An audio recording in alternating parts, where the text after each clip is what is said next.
Advocate আকরাম, তিনি আমাকে দাওয়াত দিয়েছিলেন এই খেলা উপভোগ করার জন্য, এবং চৌধুরীর পক্ষ থেকে মিথুন মেম্বার চৌধুরী ইউনিয়নের ক্যাপ্টেন্সি দায়িত্ব পালন করেছেন।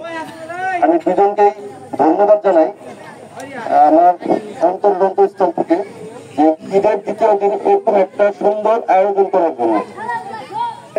খেলা মানুষকে উৎসাহ দেয়।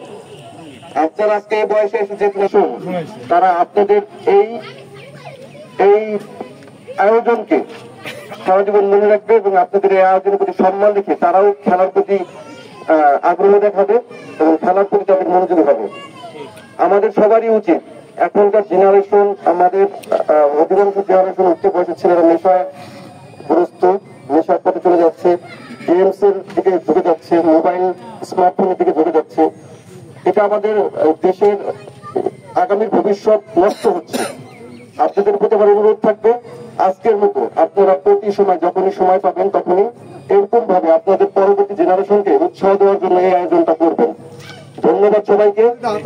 আর আজকের এই খেলাটা আমি উপভোগ করেছি, খুবই সুন্দর, খুবই সুন্দর। যারা খেলেছে আমি যতটুকু বুঝতে পেরেছি, হয়তো কেউ 15 বছর 20 বছর ফুটবলে লাফিয়েও যায়নি, তারাও মাঠে নেমেছে, কিন্তু তারপরে তারা মেসি রোনালদো থেকে ইনশাল্লাহ ভালো খেলেছে। ধন্যবাদ সবাইকে। আর আজকের খেলাটা দুই পক্ষই আমরা বিজয়ী ঘোষণা করছি। যেহেতু খেলাটা ড্র হয়েছে, এই খেলাটা আমরা পরবর্তীতে আগামী শুক্রবার ইনশাল্লাহ ফাইনাল খেলা আয়োজন করলাম।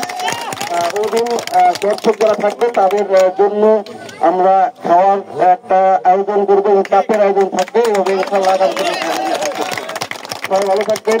আমার পাশে উপস্থিত আছেন চৌধুরী যারা কৃতি সন্তান, আমার শ্রদ্ধেয় বড় ভাই নাজিমুদ্দিন ভাই, অত্যন্ত সজ্জন মানুষ।